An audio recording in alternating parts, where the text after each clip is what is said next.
खूपच सोपी, खूपच टेस्टी, अगदी तोंडात टाकताच विरघळणारी एकदम ऑथेंटिक रेसिपी आहे. राजस्थानची फेमस मावा बाटी. ही रेसिपी थोडी गुलाबजामसारखी दिसणारी आहे, पण थोडी प्रोसेस यात वेगळी आहे.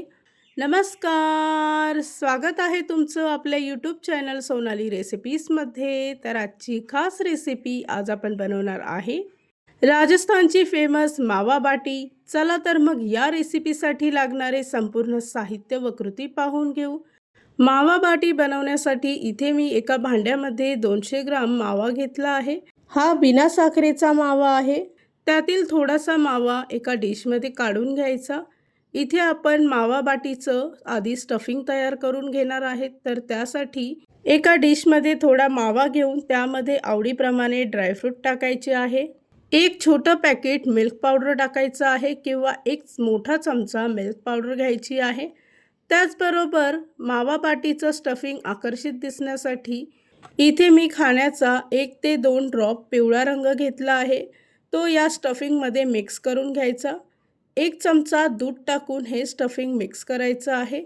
रंग टाकणं पूर्णपणे ऑप्शनल आहे. त्यानंतर ह्या स्टफिंगचे छोटे छोटे गोळे तयार करून घ्यायचे.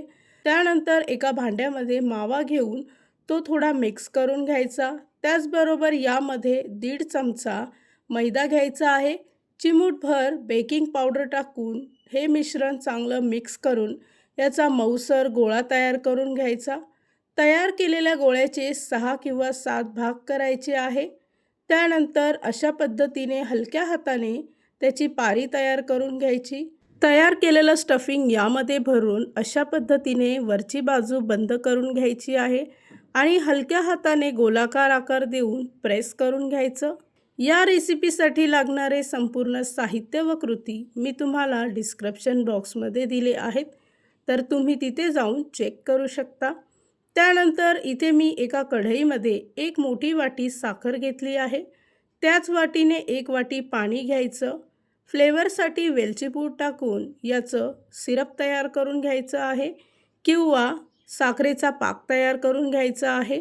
त्यानंतर एका पॅनमध्ये तेल गरम करून घ्यायचं. तेल गरम झालं की गॅसचा फ्लेम मंद आचेवर ठेवायचा आणि ही मिठाई फ्राय करत असताना किंवा तळत असताना गॅस मंदच आचेवर ठेवायचा, नाहीतर मिठाई पटकन जळून जाईल. त्यानंतर झाऱ्याने अलगद मिठाई दुसऱ्या बाजूने सुद्धा चांगली तळून घ्यायची आहे. इथे तुम्ही पाहू शकता की मिठाईला चांगला कलर आला आहे. तर अशाच पद्धतीने बाकीची मिठाई इथे मी तळून घेते. मिठाई जेव्हा कढईतून बाहेर काढाल अगदी सावकाश काढायची आहे.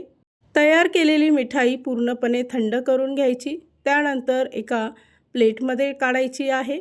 त्याचबरोबर तयार केलेलं शुगर सिरप यावर टाकून ड्रायफ्रूटने किंवा रोज पेटलने मिठाई गार्निशिंग करून घ्यायची आहे. तयार केलेली ही मिठाई जास्त वेळ शुगर सिरपमध्ये भिजवून ठेवायची गरज नाही. डायरेक्ट तुम्ही यावर शुगर सिरप टाकलं तरी मिठाई चांगली रसरशीत तयार होते. तयार झाली आहे आजची खास रेसिपी. खूपच सोपी, खूपच टेस्टी, एकदम ऑथेंटिक रेसिपी राजस्थानची फेमस मावा बाटी. इथे मी तुम्हाला एक पीस कट करून दाखवते. तुम्ही आतपर्यंत पाहू शकता की मिठाई किती मऊसूर आणि रसरशीत तयार झाली आहे. ही रेसिपी तर तुम्ही नक्की ट्राय करून बघा, तुम्हाला खूपच आवडेल. आणि जर का तुम्हाला हा आजचा व्हिडिओ आवडला असेल तर प्लीज लाईक, शेअर आणि कमेंट करा. चॅनलवर नवीन असाल तर सबस्क्राईब करा. सबस्क्राईब केल्यामुळे काय होईल, जेव्हा मी रेसिपीचा नवीन व्हिडिओ अपलोड करेल तर त्याचं नोटिफिकेशन तुमच्या मोबाईलवर येईल. आणि पुन्हा भेटूया आपण अशीच एक रेसिपी घेऊन.